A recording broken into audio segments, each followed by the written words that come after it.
Friends, वेदना stories में आपका स्वागत है। मेरी आज की कहानी है राजा का पुत्र मोह।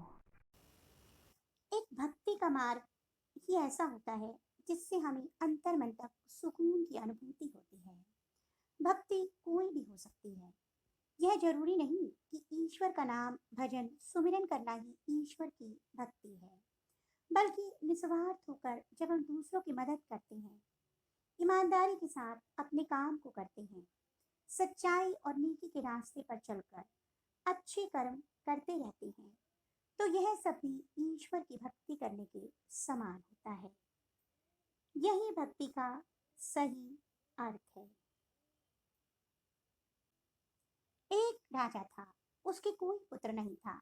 राजा बहुत दिनों से पुत्र की प्राप्ति के लिए ईश्वर से आस लगाए बैठा था। वक्त बीतता गया लेकिन पुत्र की प्राप्ति नहीं हुई। तब राजा के सलाहकारों ने राजा को तांत्रिकों से सहयोग लेने को कहा। राजा तांत्रिकों से मिला। तांत्रिकों की तरफ से राजा को सुझाव मिला कि यदि किसी बच्चे की बलि दे दी जाए तो राजा को पुत्र की प्राप्ति हो सकती है। राजा ने राज्य में ढिंढोरा पिटवाया कि जो अपना बच्चा बलि चढ़ाने के लिए राजा को देगा, उसे राजा की तरफ से बहुत सारा धन दिया जाएगा। एक परिवार में कई बच्चे थे, गरीबी भी बहुत थी।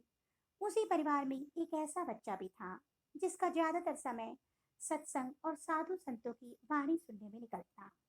इस वजह से बच्चे की ईश्वर पर बहुत आस्था थी। वो ईश्वर की भक्ति किया करता।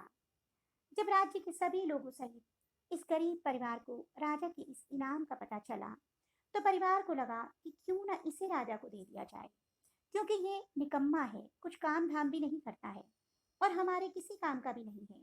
हमारा तो पेट भरता नहीं, कहाँ तक इसे बिठाकर खिलाते रहेंगे। और फिर एक बच्चा कम हो गया तो क्या फर्क पड़ता है। इसे देने पर राजा प्रसन्न होकर हमें बहुत सारा धन देगा। इतना सोचते हुए बच्चा राजा को दे दिया गया। राजा ने बच्चे के बदले उसके परिवार को काफी धन दिया। राजा के तांत्रिकों द्वारा बच्चे की बलि देने की तैयारी हो गई। राजा को भी बुला लिया गया। राजा और तांत्रिक दोनों के द्वारा बच्चे से यह पूछा गया कि तुम्हारी आखिरी इच्छा क्या है। बच्चे ने कहा कि मेरे लिए रेत मंगा दी जाए। राजा ने कहा बच्चे की इच्छा पूरी की जाए। अतः रेत मंगाया गया। बच्चे ने रेत से 4 ढेर बनाए।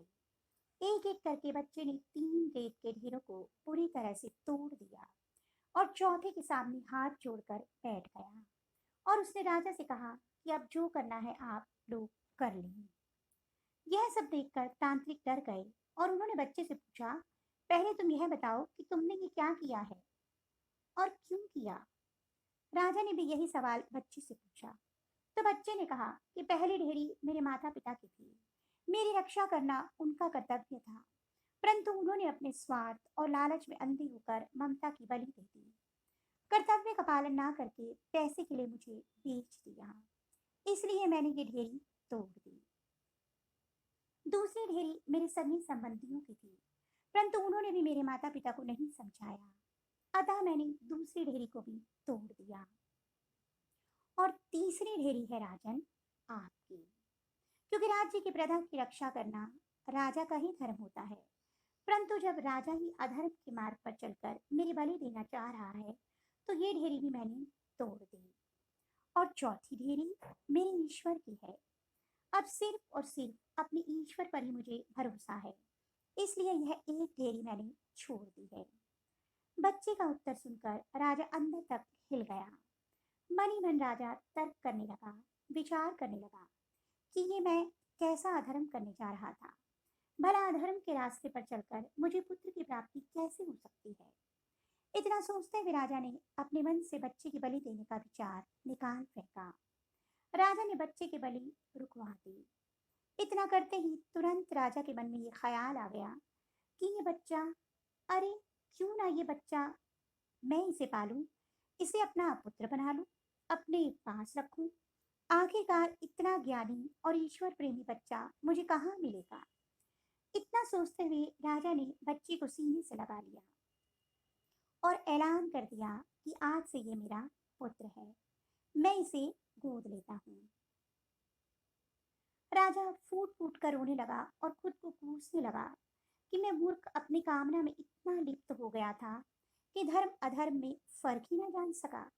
इस पुत्र मोह में मेरा मन इतना अंधा हो गया कि ईश्वर ने मुझे पुत्र दे दिया है, इस बात को समझ ही ना पाया, देख ही ना पाया।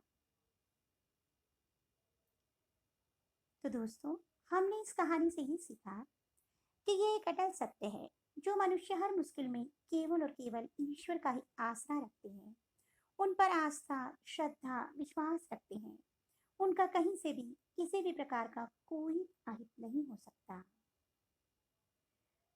बस निस्वार्थ होकर अच्छे कर्म करने की देरी है। ईश्वर यानी हमारे अच्छे कर्म हमारे सारे बिगड़े काम संवार देते हैं। संसार में सभी रिश्ते छूटे हैं, केवल और केवल प्रभु का नाम ही सत्य है। तो दोस्तों, आपको मेरी कहानी कैसी लगी? कमेंट बॉक्स में अवश्य बताइएगा। इसी तरह की अन्य कहानी लेकर जल्दी आपसे मिलूंगी। तब तक के लिए बाय बाय।